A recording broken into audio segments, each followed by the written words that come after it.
திருப்பாவை பாசுரம் 6.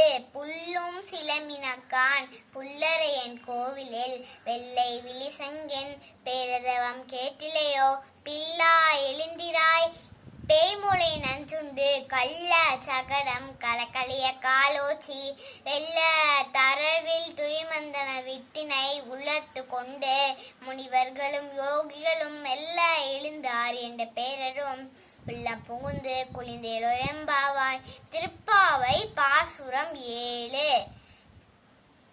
கீசு கீசென்று ஆனை சாத்தான் கலந்து பேசின பேசரவம் கேட்டிலேயோ பை பண்ண காசும் பிறப்பும் கலக்கலக்க கை போர்த்து வாசனருங்குழல் ஆய்ச்சிய மத்தினால் ஓசைப்படுத்த கைதரவம் கேட்டிலேயோ நாயகா பெண்பிலாய் நாராயண மூர்த்தி கேசுனை பாலம் நீ கேட்டே கீர்த்தையோ தேசம் உடன்யாய் திருவேலோரெம்பாவாய்.